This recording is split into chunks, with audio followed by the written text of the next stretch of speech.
a lot of these attacks are coming from inside the house. So if he doesn't even have his allies on board selling this, he needs to be clear and transparent with the American people and certainly with Congress, because if he's going to be disbursing any money, they've got to authorize it.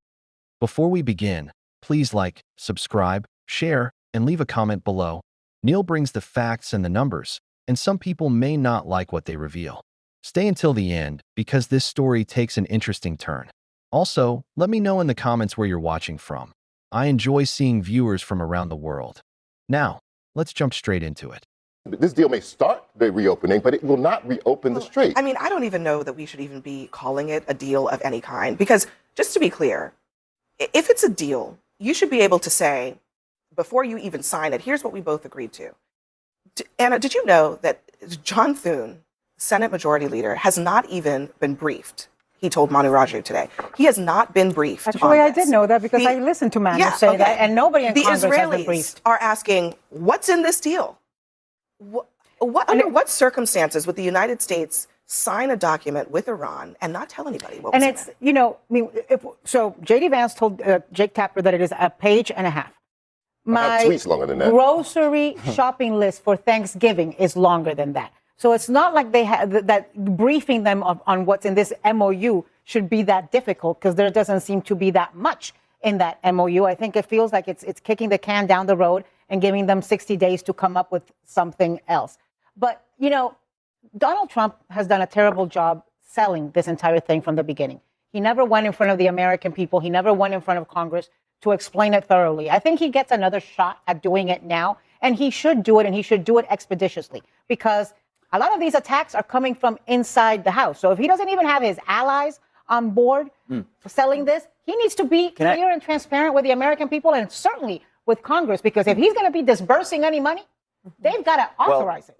When has Donald Trump ever been clear with the American people or Congress? Anna Navarro is absolutely right that Donald Trump has done a terrible job. He does a terrible job with everything. But isn't it ironic that Anna Navarro is saying he's done a terrible job selling this to the American people when Donald Trump is supposed to be this great salesman? First, on that point, there's no dispersal of funds. I know, and this is what I wanted to address. I think the administration today has been pretty upset about what they say is misinformation flying around out there, even from some of their own people. They have no right to be upset about misinformation when they won't release the document. If I may finish. It's that simple. If I may. The quickest way to dispel any misinformation would, of course, be to put the document out and say, here's what our intentions are when we get to Friday, and here's what our intentions are over the 60-day period. So hopefully they do that in the next 24 hours, and that'll bring some clarity. Here's one other thing. Already been over 24 hours. It doesn't count to claim we are not going to be dispersing funds if there's a $300 billion fund that we are authorizing to be dispersed to the Iranians, which I'll play what J.D. Vance said about that. That is not actually being disputed by the administration. Listen. The Iranians are saying that they're going to have access to a $300 billion reconstruction fund. True or false? Well, Ed, that's the sort of thing they could have access to, funded by the Gulf Coast Coalition, so long as they honor their end of the obligation. We absolutely are open to the Gulf Coast countries investing in the reconstruction of Iran, but only if Iran ends their nuclear program, ends their enriched stockpile of material, and is really open to an inspections and enforcement regime that gives the American people confidence they're never going to have a nuclear weapon. So there it is. What are they mad about? I mean, I don't think they said it in a call. Vance said it on TV. $299 billion more than Obama negotiated with the Iranians. I don't think it matters whether when the JCPOA was signed, the money was not taxpayer dollars. That was Iranian money that was being held in frozen accounts. So it doesn't matter if it's our money or. This is what happens when a scientist challenges popular assumptions. Neil deGrasse Tyson brought up something most people never think about. He talked about vegetarians who catch a mouse and release it into the wild, believing they're doing the humane thing. But Neil pointed out a harsh reality. That mouse is far more likely to become food for a predator than survive for long.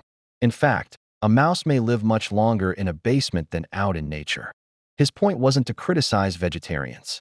It was to question decisions driven by feelings rather than evidence. And that's a pattern we see everywhere. People often react emotionally before looking at the facts. Then he expanded the argument. The average house requires dozens of trees to build, and each tree supports entire ecosystems while producing oxygen every day. So he asks a difficult question: What has the greater impact on nature, one tree or many mice? He followed with another example. People buy dolphin-safe tuna to protect dolphins, but rarely think about the tuna being caught and eaten.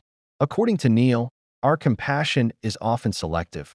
We care more about certain animals because we relate to them. And that observation becomes even more important in what comes next.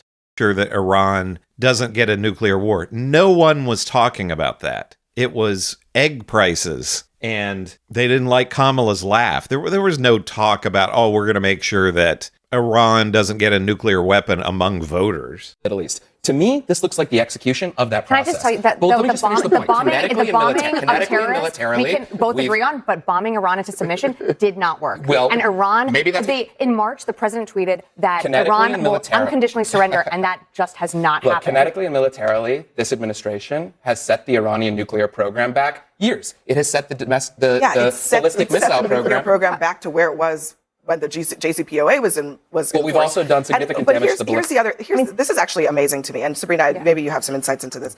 And Charles, too, because I know you talk about this a lot. Trump told the New York Times that Iran could enrich uranium forever for non-military purposes. He said they could enrich to a low level that it could never be used by the military. They could never go beyond a certain point. When asked whether that limit was the same as in the Obama-era agreement, which limited enrichment to 3.67%, a level that's usable in power reactors but not weaponry, he said that only that the new accord would ensure that they could only enrich for non-military purposes forever.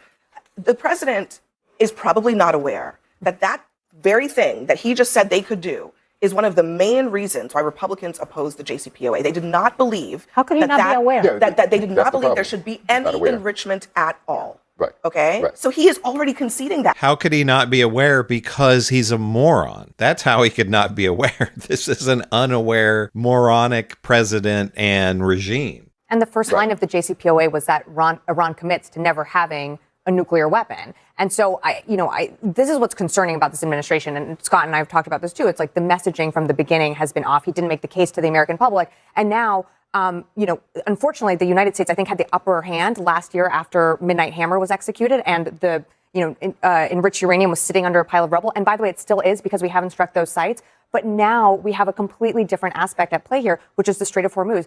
And we're talking about negotiating on opening the strait, something that wasn't even a condition where this war began. It wasn't even a factor in the war. Does the president understand even what the differences are between what he is negotiating today and what he called a bad deal 10 years ago? Well, I think he might say that one of the differences is that he's brought together all of the Arab states in the Gulf against Iran. We've never had that condition before where the Middle Eastern countries are saying we've had enough of these guys and we're going to hold them to it. That's one difference.